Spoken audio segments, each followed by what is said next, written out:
Welcome to the Last Wrestling Podcast, because if I have a wrestling podcast, that means everyone else in the world does too. Okay, there are some topics that absolutely everyone who talks about wrestling on the internet is required by law to do a video about, and one of them is their top 10 favorite belts. Yep, I'm going down the cliche hole, and you're coming with me. But if you follow the pattern of this podcast so far, then you know that I like to sprinkle a little history in with my musings on professional wrestling. So let's look at the history of championship belts. A lot of sports use this symbol, this ornate belt as a trophy or representation of a champion. Boxing, MMA, rodeo, even golf, and at least one NASCAR race will use them. The first championship belt actually links to the British royal family of all things. In the year of our Lord 1810, King George III awarded the first ever championship belt to a bare-knuckle boxer named Tom Cribb, crowning him the first ever British heavyweight boxing champion. Cribb would later claim the title of World's Heavyweight Champion by defeating an American freed slave named Tom Molyneux, I guess? Molineaux. Now, apparently, and I'm dropping the accent because that wasn't that funny, apparently there was some dubious officiating in this match, but that's maybe a story for another day. In professional wrestling, the oldest title that I was able to find any information about is the World Heavyweight Wrestling Championship, which was established in 1905, and the first champion was George Hackenschmidt, which is not the name of a villain from Phineas and Ferb. Unfortunately, the actual history of the World Heavyweight Wrestling Championship is more than a little bit murky because multiple promotions would advertise different men as holding the title. The confusion was cleared up, rather forcefully if you believe the stories, in 1948 with the creation of what is now the oldest active professional wrestling championship in the world. I refer to the NWA World's Heavyweight title. And the NWA World Heavyweight Championship does recognize, among others, Hackenschmidt in its lineage of champions. Now, the title that most people agree, somewhat grudgingly on occasion, is the top belt in the world today, the WWE Championship, originally splintered off from the NWA title, as did the WCW, ECW, and sort of TNA titles much later. So, basically, everything in wrestling dates back to the NWA, which was designed to clarify the World Heavyweight Wrestling Championship. Now, today, most new promotions will simply create championships out of nowhere, and they are considered specific to that promotion rather than being a world title. We'll talk more about this habit a little bit later.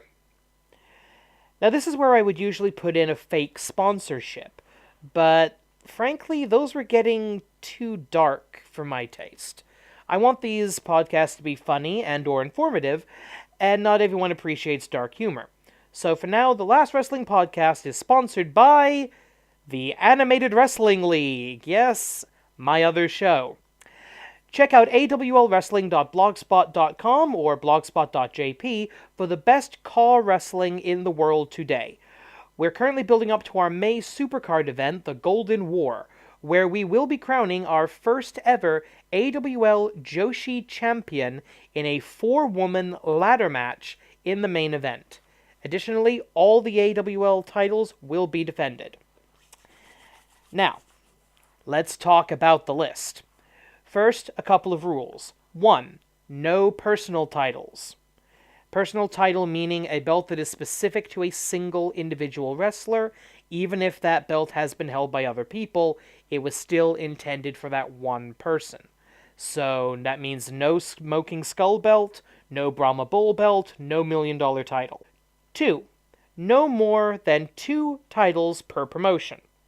And different eras of the same promotion are not considered different promotions. So WWE, WWF, WWF, all the same. 3. This is all my personal opinion. I know what I like in a belt, and I will elaborate on that as I go through the list. You may agree or disagree, and that's perfectly valid. This is just what I like, and I hope I'll convince you to look at some of these less well-known belts in a new light, and maybe introduce you to some that you've not seen before. Alright, without further ado, let's get started. Number 10. WWF Championship Corporate Version. This one is number 10 on the list because when I started watching wrestling, this was the WWF title. This was the championship, the MacGuffin, when I became a fan, and therefore it holds a special place in my heart. Also, that means I'm incredibly biased. Now, this belt has a couple of features that I really like. First of all, it was physically the largest belt in the promotion. So this was obviously the top title. Second, the primary color is gold. Any other primary color for a belt is a problem for me, because gold equals first place. However, the WWF corporate title does have an excellent breakup of having a little bit of red, a little bit of blue, a little bit of black, a little bit of white with the diamonds. It breaks up the gold, but the gold is still the primary color. It's complete bias on my part, but I still like this belt. Number 9. TNA X Division Championship Original Version. I'm referring specifically to the original NWA TNA X Division title.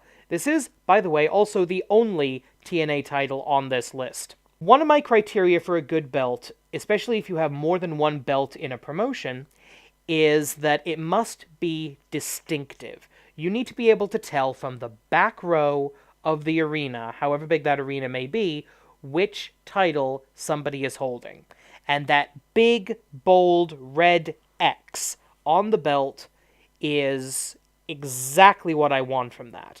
Again, the dominant color is gold, but with the silver and the red to break it up, it's not just a pie in the face of gold. So, well done, TNA. And that's pretty much the only compliment I'm going to give TNA in this video, and probably the only compliment I'm going to give them ever. Number 8. AAA Mega Championship. Okay, I'm breaking one of my own rules here because I don't like belts that are just gold, because the further you get away from them, the less distinctive they appear, and what's the point in having all that fine detail on the faceplate of the belt if nobody's going to see it? That really isn't a problem with this title because of the unusual octagon shape. I love that this is a bold, in-your-face championship. The plates, the side plates, and the main center plate itself look like they're about 6 inches thick of just solid gold. It's unusual enough with the octagon design that it still catches your eye. The sort of Aztec design in the center of the center plate, that works with just enough of a shading difference to just make it distinctive, and even from far away, you can tell what this is supposed to be. Kudos to AAA for that, especially in Mexico, where championships are not really the most important things. The big draws are not title matches, the big draws are lucha de apuestas. So, for a country where the belt is often secondary, to have something that looks this good, well done. Number 7. WWF Hardcore Championship. The second and therefore final WWF/WWE title on this list, the Hardcore title. I probably should have made clear at the beginning, this is not a judgment on the division, the promotion, or the wrestlers that competed for or held the championship. I'm mostly looking at the physical design of the belt. And this one meets a lot of my criteria for a good belt. It is probably the most distinctive title in the history of wrestling. You look at this, you know this is something different. The fact that it's made from a shattered, what do they call it? The Winged Eagle belt, which is, spoiler alert, not on this list, because frankly, it wasn't the title when I was watching, and it just seems so much smaller and so much less than the corporate championship.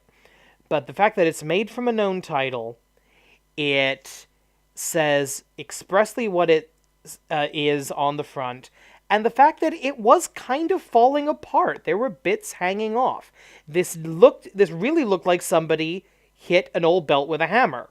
And I think that may have been actually what happened. I'm not sure. The WWE Hardcore division represented some of the worst of the Attitude Era. I'm not a fan of hardcore wrestling in general, but just for how unusual it is, I have to put the hardcore title on the list. Number 6. Open the Brave Gate Championship. And now we're getting into some of the stuff that might not be so well known to American wrestling fans. Dragon Gate Pro Wrestling is an independent organization in Japan, nowhere near the top wrestling promotion in the country, but it has a style, a substance, and a motif all of its own, and one of the best things about Dragon Gate are its championship belts. This is the Open the Brave Gate Championship. Every title in Dragon Gate has the Open the Blank Gate naming convention. That's the word I'm looking for, naming convention. The Brave Gate title is their cruiserweight title. The reason that the junior heavyweights have to be brave, they have to open the Brave Gate, is because they're not the biggest. They're not the strongest. So they have to be the bravest. This name also created my favorite promo of all time. And that's a big thing to say. But at one point, Ricochet was the Open the Brave Gate champion, but he was playing a cowardly villain, or a cowardly Rudo. And he was ducking challengers, getting himself counted out, getting himself disqualified. Yeah, fairly standard stuff. But greatest promo I have ever seen. A man named Yoshino Masato, Speed Star, looks into the camera after a video montage of Ricochet basically being a chicken shit coward. Just looks straight into the camera. 5 words. Ricochet, you are not brave. The entire story told in 5 words. Mwah, brilliant. Now, one of the things I like about a good belt is a physical, interactive feature. If you look closely at the center plate of the Open the Brave Gate title, you will see the oval Dragon Gate logo is shattered into 8 distinct pieces. That's because the title was originally decided, the first champion was decided in an 8-man tournament. Each participant in the tournament was given a piece of the center plate, and when they defeated an opponent, they would take their piece. And therefore, the winner of the tournament had all 8 pieces, had all 8 Dragon Balls, and could, 7 Dragon Balls, I know, but go with it, and could assemble the championship himself. And anytime the title is declared vacant due to injury or whatever, then the pieces are taken off the belt and distributed to 8 contenders, and we have another tournament to crown a new champion. Number 5.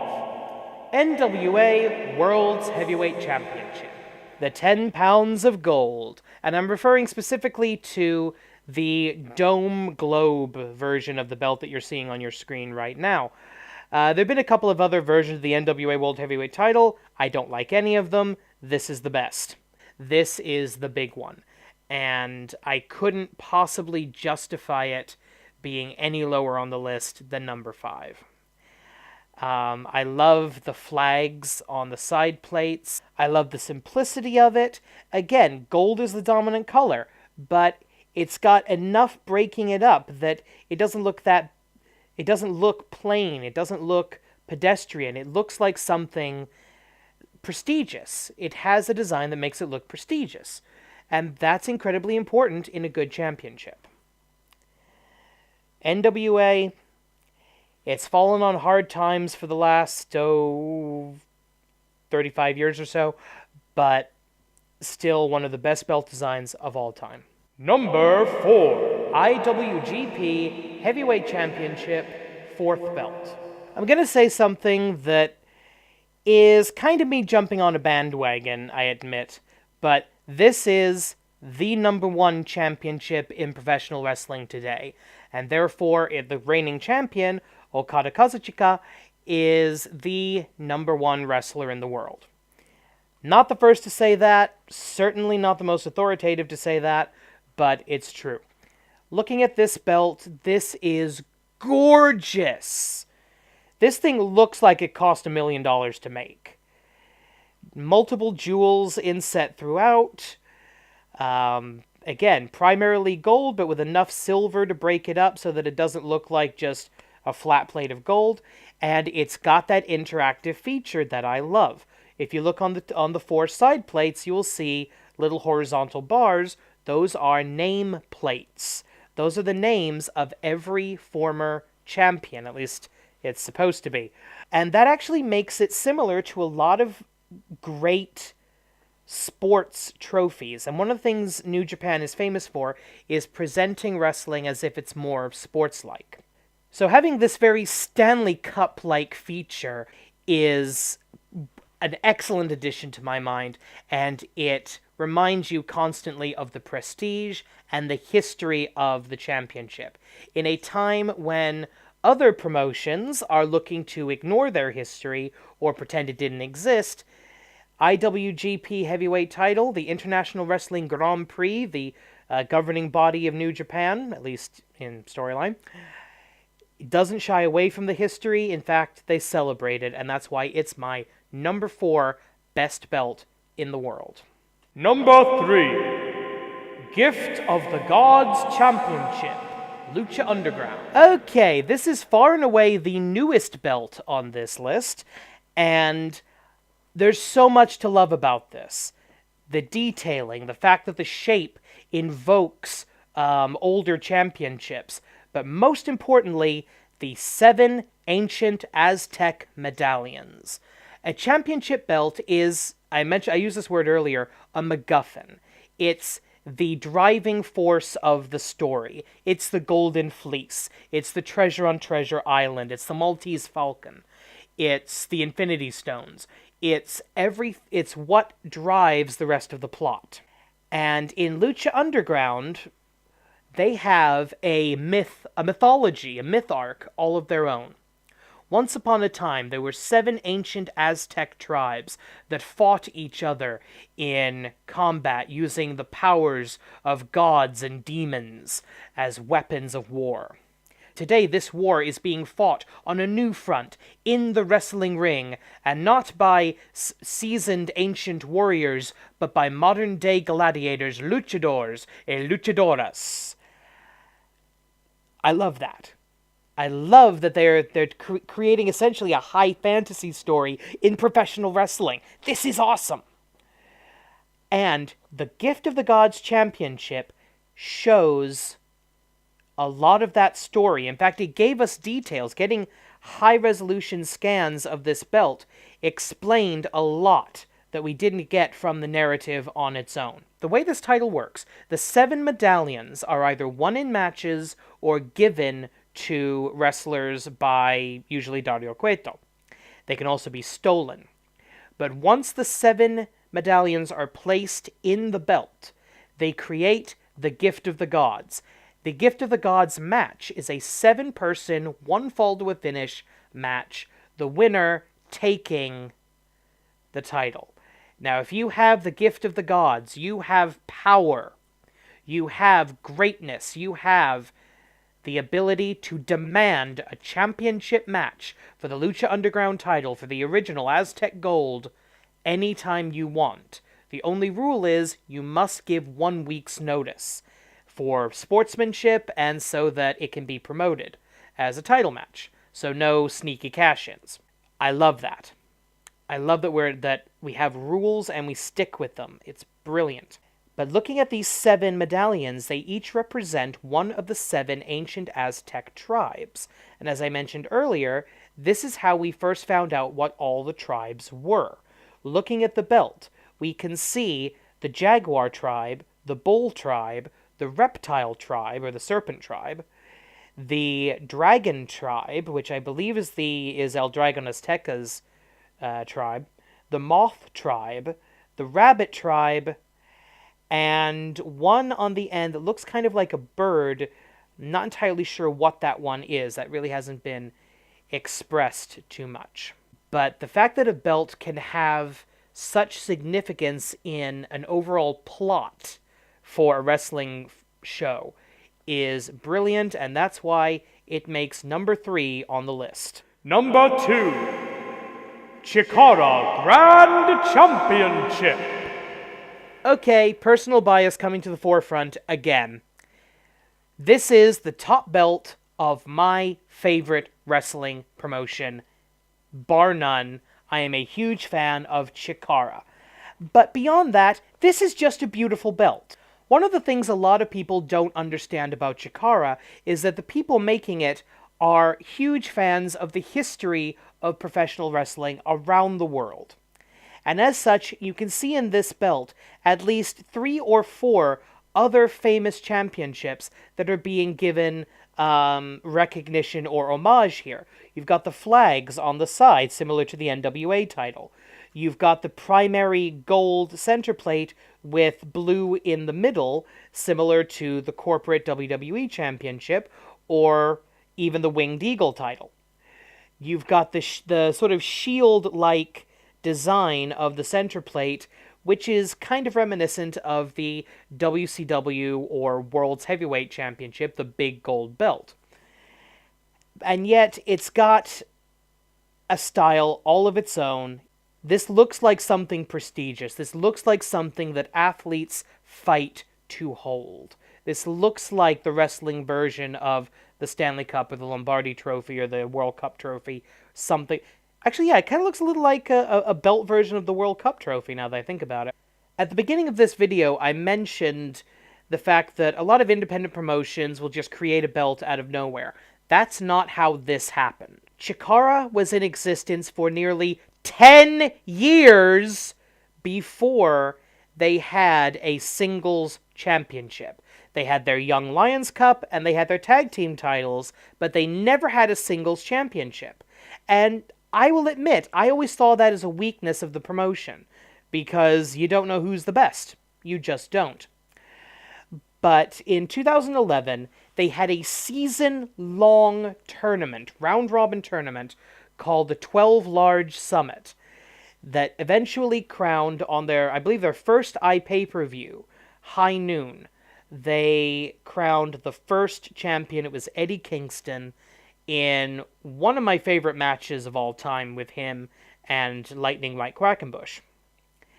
One of my favorite shows of Chikara as well. If you want a jumping on point for getting into Chikara, that's probably a good one. Furthermore, this title was integral in one of only 3 times in my life that I have been moved to tears by professional wrestling. I don't have time to go into the details right now, but Chikara had something called the Ashes. During the Ashes of Chikara, there's a scene between Icarus and Eddie Kingston about this belt, and when this belt was brought into the scene, it made me cry. It made me cry with happiness. And the fact that this championship can do that to me, the storytelling behind it is that good, it deserves the number 2 slot on this list. Number 1, Open the Dream Gate Championship. Both versions. Yeah, I love both versions of this belt. Remember how I said I like physical interactive features? Ha ha ha ha ha! Well, Dragon Gate's number 1 title, the Open the Dream Gate Championship, is the king of this. A physical lock on the belt that prevents the gate from being opened. Contained inside the gate is the nameplate of the champion. Every number 1 contender is gifted a contender's key, so that when they win, if they win the title, they can put the key in the lock on the face of the belt, turn the key, open the dream gate, place their name inside the belt, and become the champion. If they fail, their key is taken from them and hung on a bar on the belt itself as a trophy of their defeat, as a symbol of a victorious champion, of a successful title defense. So when the champion comes out, when the Dream Gate champion comes out, you can take one look at the belt and see how many keys they have, and you know, are they a paper champion? Are they been ducking challengers? Are they a new champion? Are they still proving themselves worthy of the title? Or are they a fighting champion with 3, 4, 5, 8, 9, 10, 12, 15 keys on the front of the belt? It is one of the most beautiful designs I have ever seen. It is the most innovative design I have ever seen. It is genius. Now, there have been 2 versions of this. Between the 2, personally, I like the original a little bit better. It breaks my rule by not being primarily gold. It's more of a bronze or copper color. But the big jewels on the side, combined with the overall aesthetic, it looks like an ancient artifact. It looks like the title belt that Indiana Jones would retrieve from a temple under Mount Fuji. The modern design, actually, I like that too. The lock is above the logo, above the center plate, rather than below it. That's okay, but it still has the same basic feature of opening the Dream Gate and becoming the champion. I even found this rather rare picture of what the nameplate looks like. We never really get a good look at that, but we see Ricochet as the 18th Championship King, and that's kind of a mistranslation. He wasn't using the King Ricochet gimmick at that point, as far as I remember, but that's kind of a mistranslation from Japanese. Osha doesn't really translate to king, but whatever, go with it. But the idea that the belt is so interactive, so physical, that it tells a story all on its own, because every wrestler dreams of being the world's champion, of being the top champion in their promotion. The fact that win or lose, the belt changes, the belt physically transforms with either a key added or a new plate added. It's the best belt design I've ever seen, and more than worthy of being on the top of the list. Do you agree with my decisions? Do you disagree? Let me know about it in the comment section below. Don't forget to like, share, and subscribe, blah, blah, blah, blah, blah, blah, blah. Thanks for watching, and I'm Ryu Sensei. This is The Last Wrestling Podcast, Witty Sign Off.